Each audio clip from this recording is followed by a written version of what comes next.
안녕하십니까. 이번에 동서남북의 건강관리를 맡아 할 김진영입니다.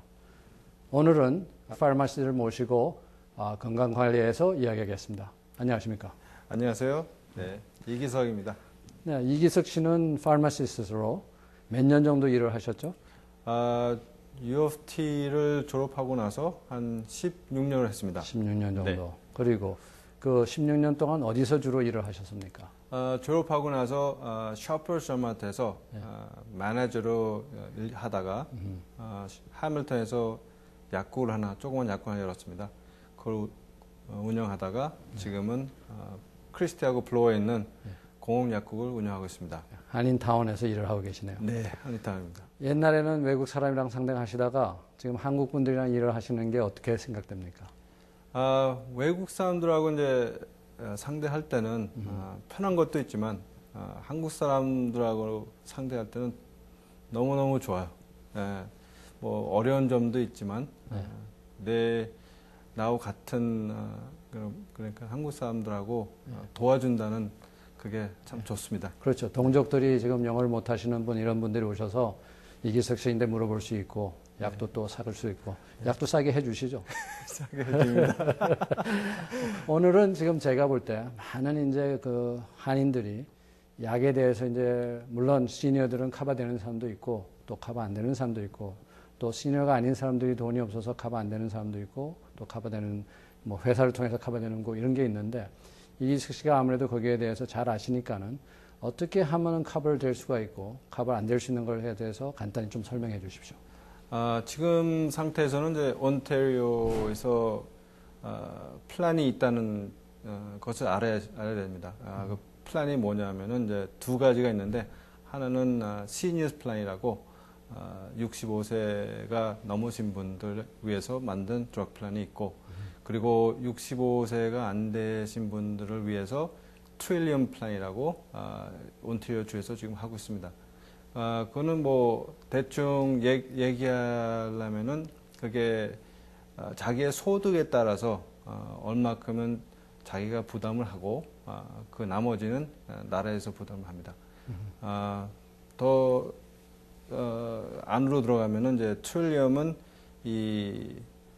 작정을 하실 때 그 폼을 이제 얻을 때 어디서 얻냐면은 이제 대충 약국에서 다 있습니다. 약국 아니면은 그 온타리오주 웹사이트가 있는데 거기 들어가셔가지고 프린트를 할 수 있습니다. 오케이. 그래서 프린트를 하신 다음에 거기에 이제 인볼브 되는 게 뭐가 있습니까? 뭘 작성을 하셔야 되고 또 인컴이 얼마만 되면은 커버가 될 수가 있고 안 되고 하는 그런 조건이 있습니까? 네, 트릴리언 플랜은 65세 안 되신 분들을 위해서 만든 플랜은 자기 소득이 아니고 자기 식구들, 집 안에 있는 식구들의 모든 소득에 따라서 틀려집니다. 대충 소득의 4%를 자기가 부담을 하고 그걸 데덕트블이라고 그러거든요. 네. 그걸 자기가 부담을 하고 그 나머지는 더 약을 더 쓴다 하면은 이제 나라에서 부담을 해줍니다. 그렇죠. 그러니까 네. 약을 많이 쓰신 분이 있는데 그게 도움이 되시겠네요. 또 인컴이 많거나 적거나. 네, 그렇죠.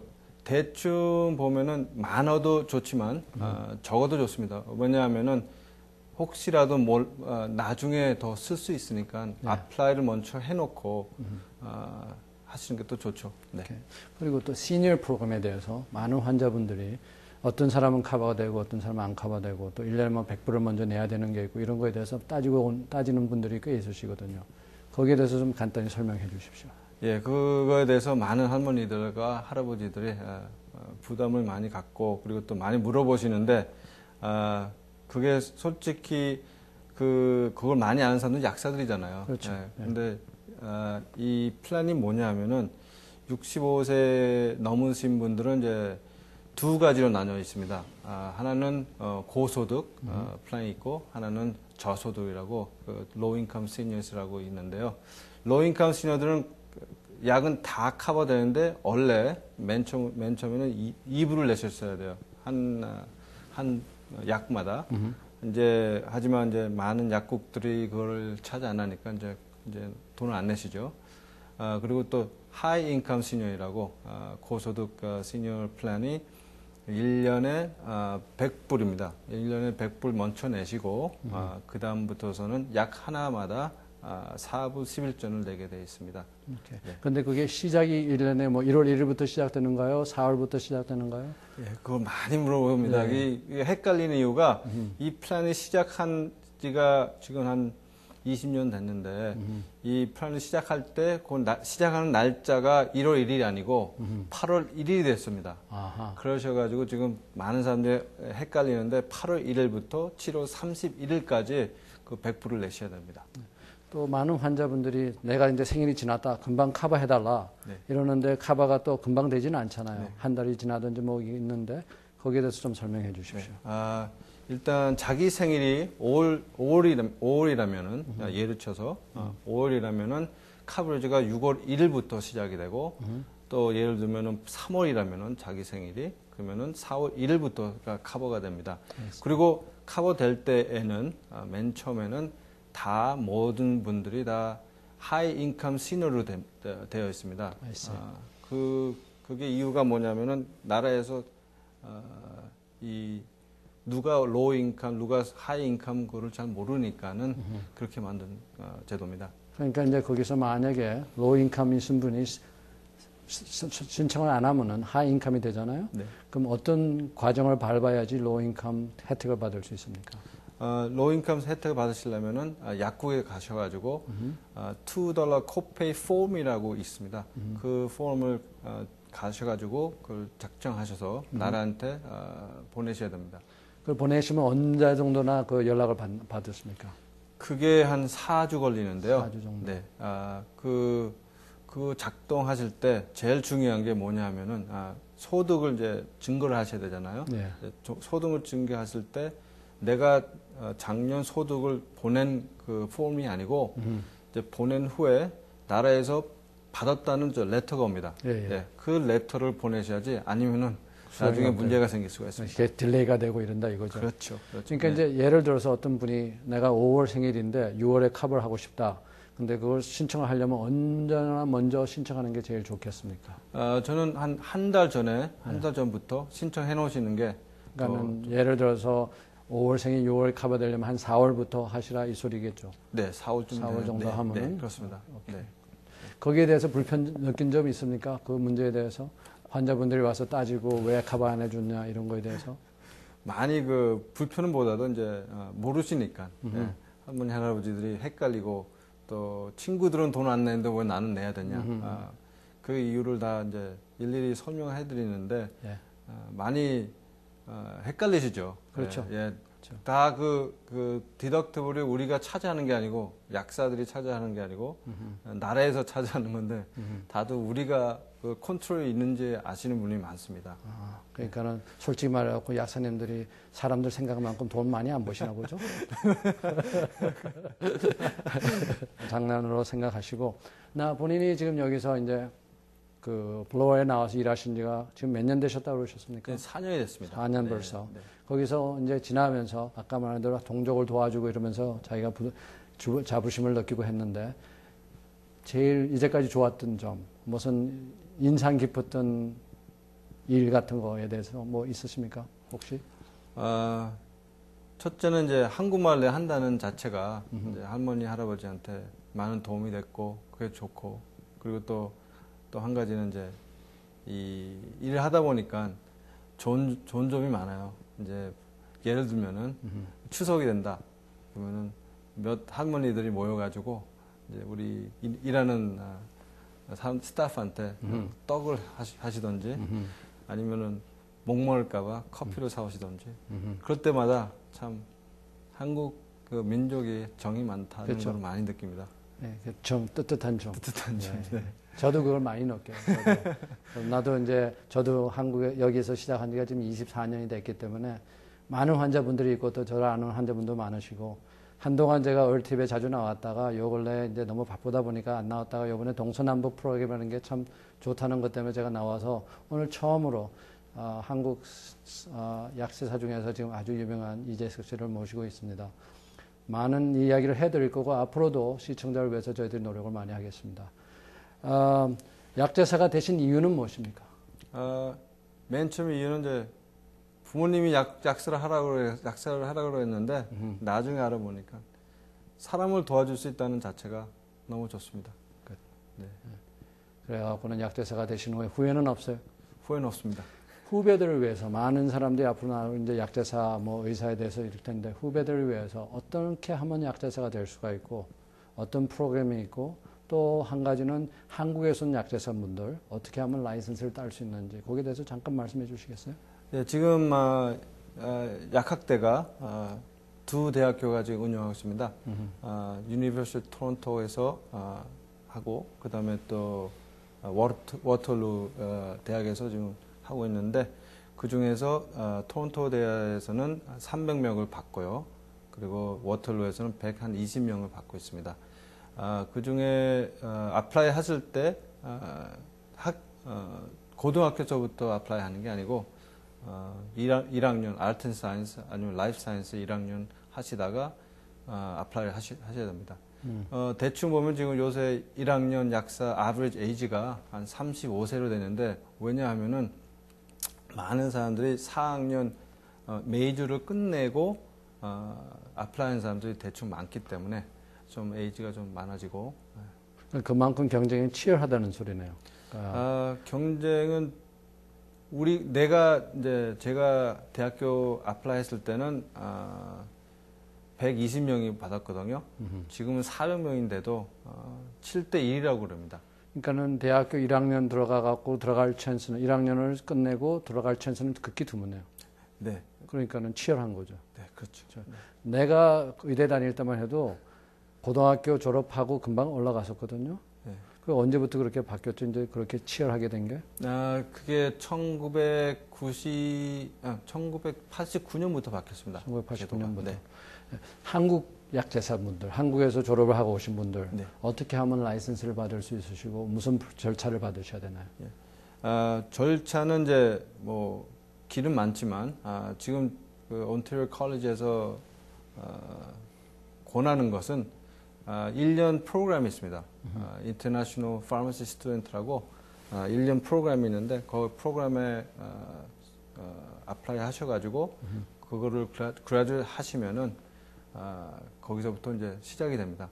그래서 한 대충 1년 공부하시고 시험을 붙은 다음에 그 다음에 한 6개월 동안 인턴십 하시면은 라이센스 딸 수 있습니다. 오케이.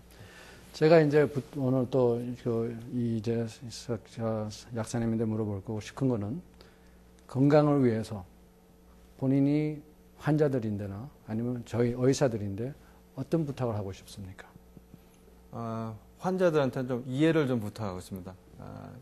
우리가 이제 약을 컨트롤 하다 보니까는 많은 문제가 생기고 물어볼 때가 많습니다. 물어보는데 그거를 너무 일방적으로 퍼스널리 아탁으로 생각하지 마시고 도와주려고 물어보는 거로 그리고 또 자기의 건강을 좀 더 도와주고. 그러니까 예를 들어서 어떤 질문을 할 때 그분들이 오해를 하십니까? 대충 이제 약이 컴퓨터 이제 다 나오잖아요. 약이 나오면은 이제 언제쯤 떨어져야 되는데 일찍 오시는 분들도 있습니다. 그때는 내가 물어보는 게 아니고 나라에서 법적으로 물어보게 돼 있습니다. 그래서 물어보면은 이제 할머니들이 왜 내가 그런 것까지 질문을 받아야 되냐 뭐 그렇게 물어보시는데 컴퓨터에서 물어봐야 되기 때문에 물어보죠. 그 프로그램을 줄 수가 없는 거죠. 그러니까 그렇죠. 약이 한 달치를 받았는데 15일 만에 와서 더 달라 그러시면 그게 안 됐는데 그분들이 이제 달라고 그런다. 근데 가끔 이제 예를 들어서 환자분들이 잊어먹을 수도 있잖아요. 그렇죠. 그렇게 되면 어떻게 되죠? 그때는 이제 그 이유를 써가지고 오버라이드 코드가 있습니다. 그렇죠. 그걸 이제 보내면은 받을 수 있죠. 이제 저는 가끔 제 환자분들이 와서 약제사가 나인데 그런 걸 물어본다. 내가 약을 팔려고 그러는 것도 아닌데 이렇게 화를 내는 분들이 가끔 있거든요.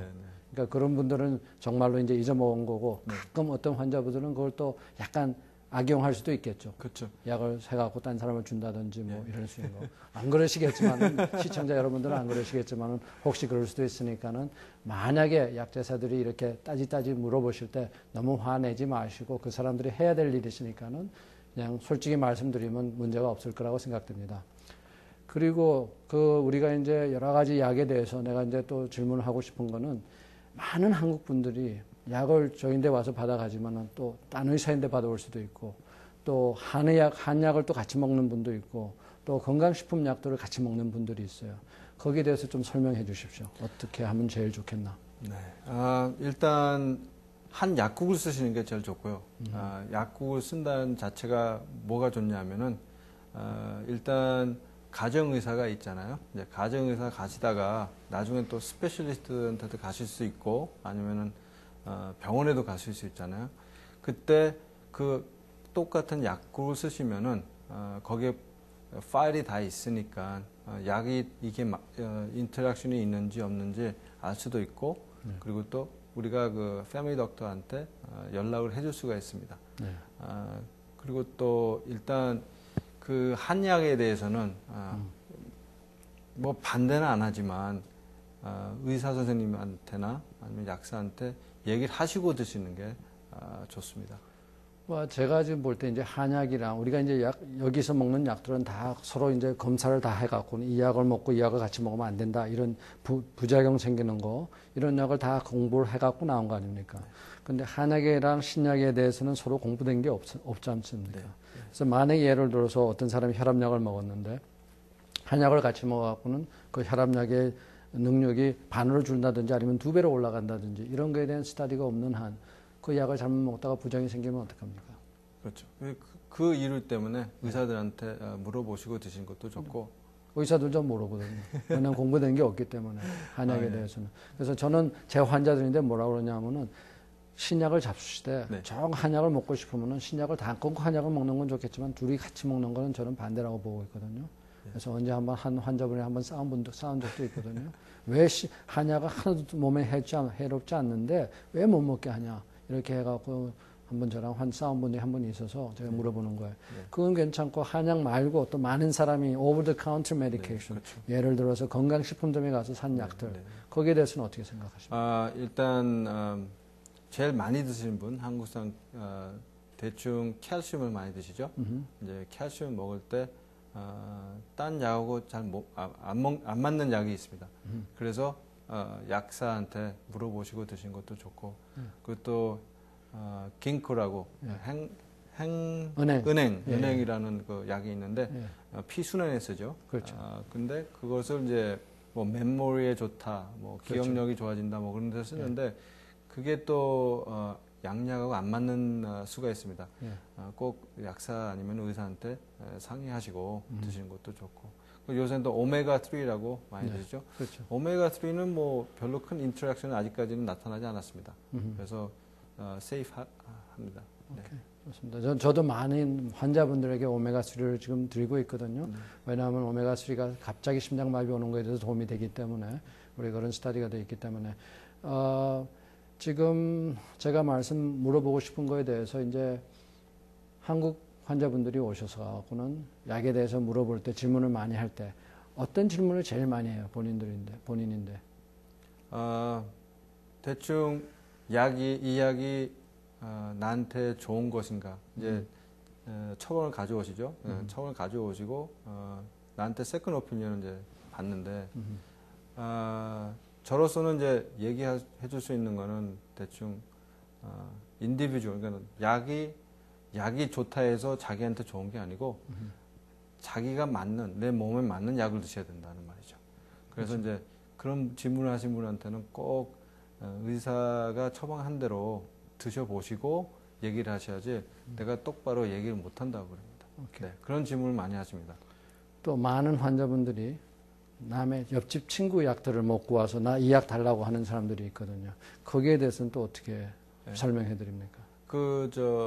처방 가져와서 세컨 오피니언을 이제 물어보신 거하고 같이, 자기 몸에 안 맞는 거 먹으면 위험할 수도 있거든요. 예, 그렇죠. 그래서 그런 거는 반대고, 될 수 있으면 안 하는 게 좋죠.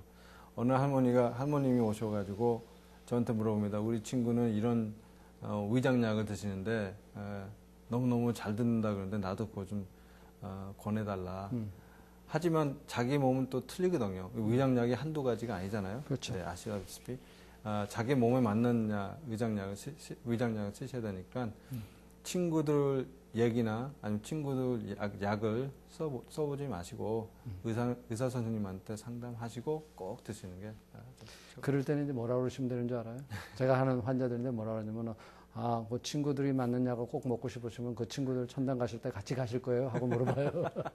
그러면은 그 다음에 약 안 잡수시거든요. 왜냐하면 사람이 다 다르기 때문에. 그렇죠. 그렇죠. 어떤 약이 이게 맞지만 딴 사람인데 맞지 않고 우리가 이제 그 약을 신청할 때 여러 가지 약의 부작용 또 약이 그 딴 약이랑 같이 먹어야 되는지 안 먹어야 되는지 이런 걸 다 보고 약을 해드리는 거니까는 딴 친구가 맞는다고 해서 절대로 잡수지 말기를 바라고 제가 이제까지 하면서 이제 한국 분들에 대해서 한 가지 부탁하고 싶은 거는 한국 분들은 쉽게 말해서 귀가 좀 얇다는 말을 하세요. 그러니까 남이 좋다면 금방 다 하셔야 되는 거. 절대로 그게 아니에요. 자기인데 좋은 거랑 남의 좋은 거랑 완전히 다른 걸 아시고 약에 대해서 좀 조심해서 의사나 약제사 말을 꼭 들으시고 문제가 있고 약간 퀘스천이 있으면은 꼭 물어보시고 이렇게 잘생긴 이기석 씨가 찾아와서 한번 물어보시면은 아마 대답을 잘 해주실 거라고 생각됩니다. 두 번째로 이제 저랑 또 두 번째가 아니고 또 다음 퀘스천에 대해서는요. 우리가 이제 많은 환자분들이 지금 약을 먹으러 오실 때 어느 게 제일 큰 병이라고 보고 있어요? 어느 게 제일 많이 약을 처방을 하세요, 본인이? 지금 혈압약하고 당뇨약입니다. Okay, so let's talk about 그 혈압에 대해서 이야기를 좀 해주세요. 요새 혈압약이 어떤 게 available 하고 많은 사람들이 약을 한 개 갖고는 이제 조정을 못 하잖아요. 두 개, 세 개를 먹어야 되는데 언제 어떤 시간에 먹는 게 좋고 또 부작용이 어떤 게 있는지에 대해서 간단히 한번 설명해 주시겠어요? 혈압약은 이제 대충 한 네 가지로 나눠져 있죠. ACE 인히비터하고 ARB라고 있고, 그 다음에 이뇨제가 있고, 베타 블로커가 있고, 이제 근데 그 네 개 중에서 지금 제일 많이 이용하는 게 이제 이뇨제와 ACE 인히비터라고 그러죠.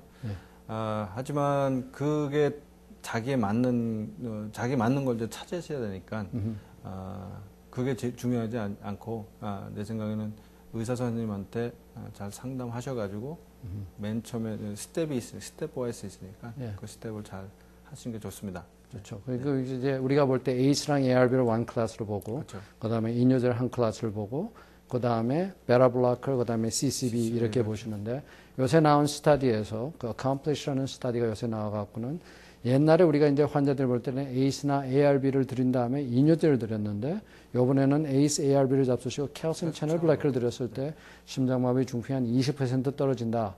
그래서 이제 곧 아리가 저희들이 볼 때 의학협회에서 아마 그 법이 바뀔 것 같은데 거기에 대해서 어떻게 생각하세요? 그게 지금 상태로 곧 바뀔 것 같습니까?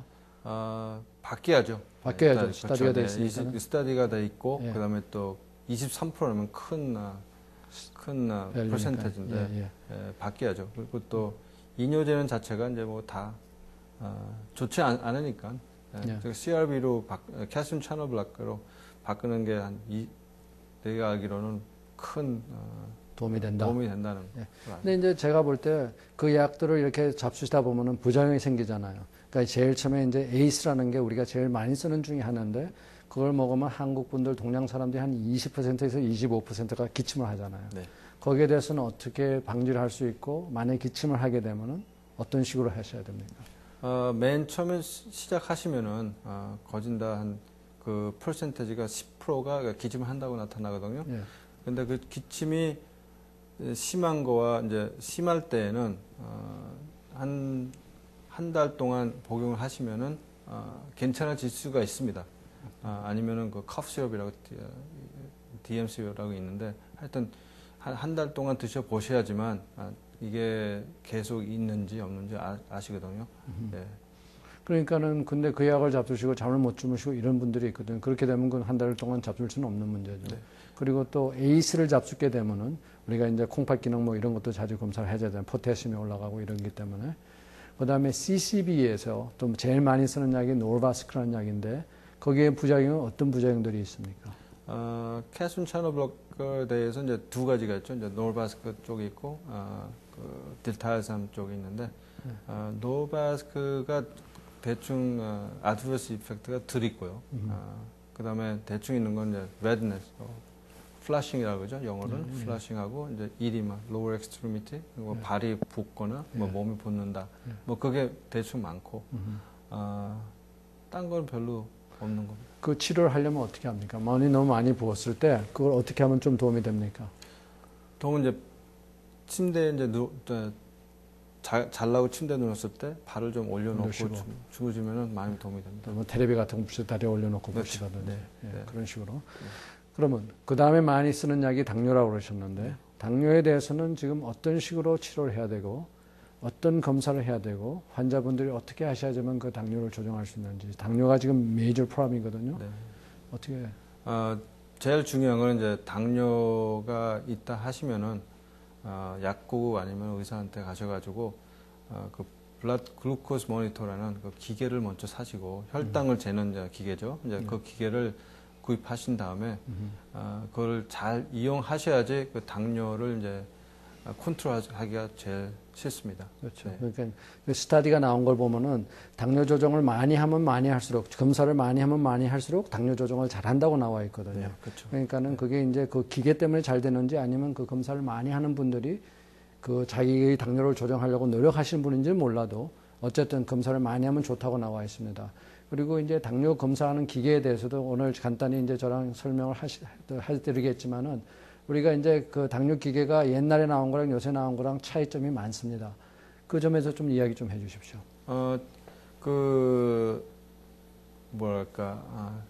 차이점은 이제 많지만 제일 중요한 게 제 two difference가 하나는 코딩 디바이스가 있고 하나는 non 코딩 디바이스라고 있습니다. 그 할머니 이제 할아버지 이제 나이가 드신 분들한테는 제가 제일 권하는 거는 이제 코딩 안 할 수 있는 기계를 권해주고 또 젊은 사람들은 또 뭐 컬러풀하는 기계나 뭐 좀 더 나가서는 이제 약간 기능이 많은 많은 기계를 권하고 있고요.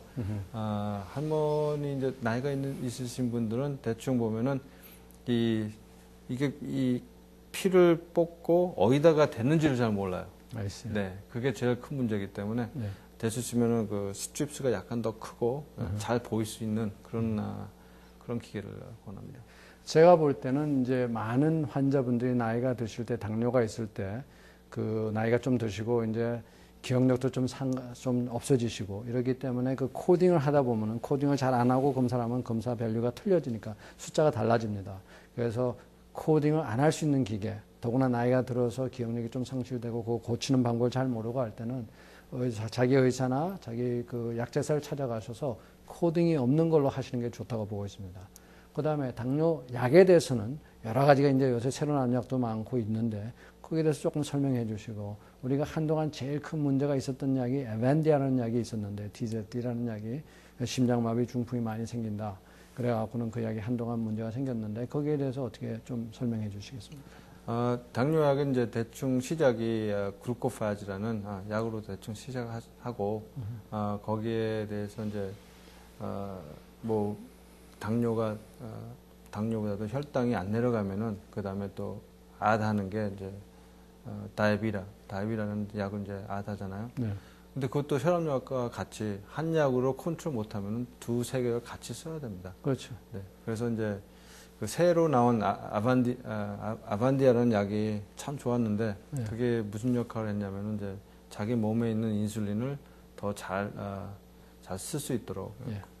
블라드 글루코스를 내릴 수 있는 그런 작용을 했는데 쓰다 보니까는 제약회사에서 심장마비를 이제 많이 일으킨다 해서 이제 문제가 많이 생기고 있습니다. 예. 근데 이제 그 actual value는 그 숫자가 그 우리가 이제 스티브 니슨이라는 유명한 클리블랜드에 있는 의사가 그 메타 애널리시스를 한 결과 심장마비 중풍이 좀 더 올라간다, 뭐 40%가 더 올라간다 이렇게 나와 있었는데 그 actual number를 따질 때는 그게 별로 없는 거고 요 근래 나온 스타디에서 이제 그 VADT 뭐 Veteran American Diabetic Trial 뭐 이런 거에 볼 때 그 스타디가 그게 심장마비 중풍이 줄어든다고 나와 있거든요. 그래서 다시 내가 볼 때는 에반디아라는 약이 다시 시작될 것 같습니다.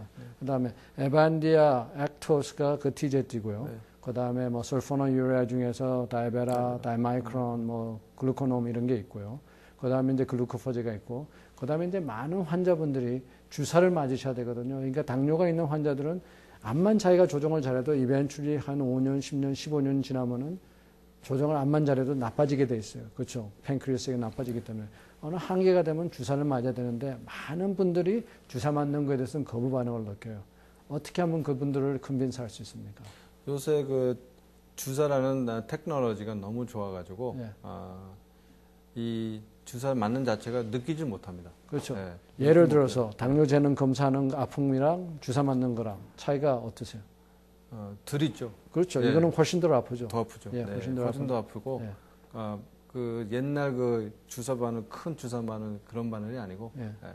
이 스킨 서큐테니어스기 때문에 예. 훨씬 덜 아픕니다. 그렇죠. 그래서 거기 제가 볼 때 그 많은 환자분들의 그 인슐린에 대한 주사 맞는 거에 대한 거부 반응을 왜 느끼시냐 하면은 옛날에 주사를 맞았을 때는 그 사람들이 다 돌아가실 거예요. 맞기 시작하면 금방 돌아가셨거든요. 근데 그게 아니에요. 요새는 그 주사를 맞으면서 인명을 되게 길르게 할 수 있고 또 더구나 약들 같은 부작용이 많아요. 약을 3가지, 4가지, 5가지를 잡수시다 보면 거기에 대한 부작용이 있기 때문에 그거를 방지하기 위해서는 솔직히 말해서 제일 좋은 게 인슐린에서 인슐린을 의사들이 맞으라 그럴 때 힘든 것 같지만 해보시면 그렇게 힘들지 않기 때문에 꼭 따라 하시기 바랍니다.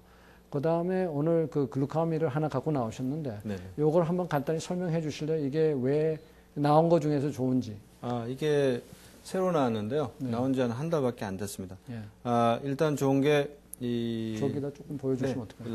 란셋 디바이스가 붙어 있고요. 예. 란셋 디바이스가 뭐냐면 이제 바늘 집어넣는 그 기계죠. 피 찌르는 거죠. 예. 피 뽑는 거. 예, 예. 그 붙어 있어서 이제 잊어먹을 가능성도 없고, 그다음 코딩이 없습니다. 이거는 이제 열어 가지고 예. 이렇게 열면은 요 안에다가 이 드럼이라고 있고, 이 동그란 드럼을 집어넣으면 거기 17개의 스트립이 있는데 그걸 집어넣고 닫기만 하시면은 그게 저절로 코딩이 됩니다. 그래서 코딩에 대해서는 걱정을 안 하셔도 되고, 알았어요. 그다음에 피를 이 기계 중에서 제일 적게 먹습니다. 그래서 피를 뽑을 때도 제일 조금만 뽑아도 된다는 말이죠. 드라큘라가 아니네. 그래서 새로 나왔습니다. 그래서 그거 말고도 또 노코딩 하는 게 뭐 베일 거도 있고. 네. 노코딩 한 게 지금 마케트 상에서 3가지 있습니다. 지금 아큐체크 컴팩트 플러스하고 아센시아 컨투어가 있고 그다음에 아센시아 브리즈라고 있습니다. 네. 나 당뇨가 있는 환자분들 우리가 이제 약 드리고 다 하는데 그거 말고 그분들에게 부탁하고 싶은 마음들은 뭐가 있습니까? 일단 약을 잘 드시고 꼬박꼬박 자기가 대충 보면은 디나이를 하고 있습니다. 제가 당뇨를 걸렸는데도 당뇨가 없다는 사람들이 많이 봅니다. 그리고 또 약이 비싸다고 또 안 드시는 분이 있고 비싸신다는 분들은 이제 대충 트릴리움을 내가 권하고 있고요. 또 제일 문제는 이제 먹는 하빗을 못 고치는 사람들이 너무너무 많습니다. 음식 조정을 못하는 분들. 네, 그렇죠. 그 음식 조정하는 게 참 힘들지만 그게 제일 중요하거든요. 그렇죠. 네, 제일 중요하기 때문에 그걸 의사 말대로 엑서사이즈하고 운동하고 그걸 따르시면은 제 생각에는 잘 하겠습니다.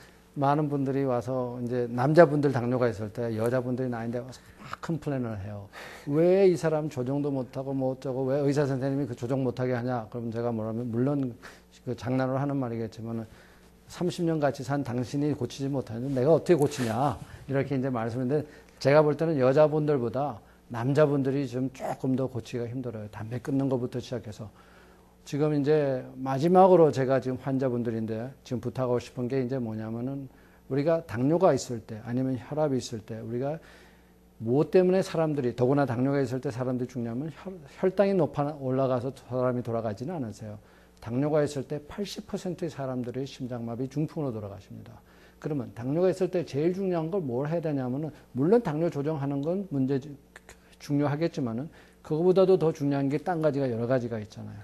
그러니까 제가 지금 오늘 간단히 이제 설명드릴 게 뭐냐면 여기에 해밀턴에 꽤 유명한 의사분, 아주 유명한 세계에서 유명한 슬린 유셉이라는 의사가 하나 있습니다. 그분이 이제 스터디가 많이 했는데 그 중에 하나가 인터하트 스터디라고 해서 심장마비를 어떻게 하면 방지를 할 수 있냐 하고 이제 그 티어리를 54 countries, 세계 54개국의 사람들, 그 차이나, 일본, 한국 이런 사람을 다 집어넣어갖고는 케이스 컨트롤을 해갖고 검사한 결과 그 사람들이 제일 처음에 생각했을 때 심장마비의 50%는 고칠 수 없는 예를 들어서 집안 내력 뭐 이런 거 나이 이런 거에 대해서 생각하고 50%는 고칠 수 있는 무슨 modifiable risk factor라고 생각을 했어요. 우리가 고칠 수 있는 위험성을 했는데 그 검사한 결과 90%의 심장마비가 9가지의 중요성을 우리가 고칠 수 있는 것만 고칠 수 있으면 90%의 심장마비를 고칠 수 있다고 나와 있어요. 그 중에서 제일 중요한 게 기름 조정하시는 거예요. 콜레스테롤 조정하시는 거. 그러니까 많은 환자분들이 콜레스테롤 약이 비싸고 그래서 안 잡수시는 분들이 많죠. 네, 그분들인데 이제 본인들이 인트라할트에 대해서 가끔 말씀을 드립니까? 인트라할트는 예, 좀 얘기를 해드리는데도 그렇죠. 자기인데 직접 느끼는 게 없으니까 못 드는 거죠. 네. 당뇨 같은 건 재보면은 약을 먹으면 금방 떨어지고 하지만 콜레스테롤이야 석 달, 넉 달 있다가 피 검사하니까 잘 안 나타나는 거. 네. 제일 중요한 게 콜레스테롤 약 꼭 잡수세요. 기름 빼는 약 잡수셔야 돼. 그 다음에 두 번째로 만약에 담배를 피게 되면은 담배를 끊으셔야 돼요. 담배 한 대의 인명이 약 15분이 사라져요. 담배 한 대 피면 15분씩 사라집니다. 그러니까 계산을 해보시면은 그러면 제가 그 말을 할 때 많은 환자분들이 우리 아버지는 90까지 살았습니다. 담배 펴서. 그러면 그때는 나를 뭐라 그러냐면 그 사람이 담배 하셨으면 105까지 살았어요. 하고 말을 해드려요. 그러니까 15분씩 담배 한 대 끊어진다는 걸 중요시 생각하셔야 되고 그 다음에 당뇨 조정을 잘 하셔야 돼요. 우리가 당뇨 조정하는 건 A1C라는 거를 피 검사를 해갖고는 할 수 있으니까는 그걸 의사분들이 내가서 검사를 하시는 거. 그 다음에 혈압 조정을 잘 하셔야 되고 그 다음에 뱃살, 기름, 이거 살찐 거를 뽑으셔야 돼요. 오비시티. 이거를 뽑으셔야 되겠고, 그 다음에 스트레스를 덜 받으셔야 되겠고, 그 다음에 채소, 과일을 많이 잡수셔야 되겠고, 그 다음에 운동을 꼭 하셔야 되겠고, 운동 안 하시는 한국 분들 많습니다. 더구나 나이가 드셔서. 그 다음에 마지막으로 우리가 남자들은 술을 한에서 둘 하루에, 여자들은 술 한 잔 정도를 잡수시면 몸에 좋은 HDL이라는 콜레스테롤이 올라갑니다. 그게 올라가면서 심장마비가 들을 수 있어요. 그래서 9가지를 따라 하시면은 본인의 심장마비 중풍을 한 90%를 줄일 수가 있습니다. 그거 빼놓고 딴 거 지금 상태로 말씀드리고 싶은 거 있으십니까?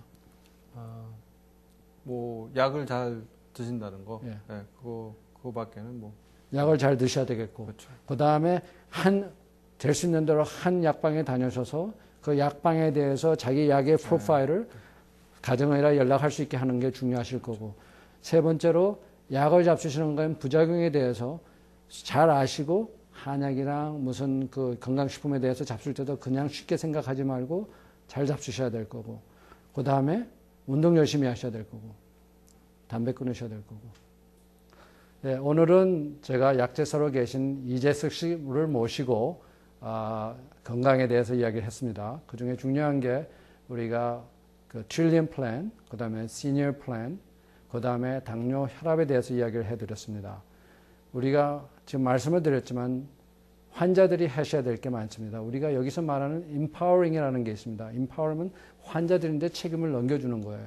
그러니까 건강에 대해서 본인들이 거기에 대한 자기가 중요하다는 거, 자기 건강이 중요하다는 걸 생각하셔서 아까 말한 9가지를 고칠 수 있는 거에 대해서 꼭 노력을 해주시고 환자들, 의사는 말이나 그 다음에 약재사 말을 잘 들으시고 오늘 지금 나오신 이재석 씨도 저랑 이제 솔직히 말해서 저랑 같이 일하시는 분인데요. 제가 밑에서 이제까지 일을 해보면서 사람이 참 좋고 또 나와서 오늘 대단히 감사합니다.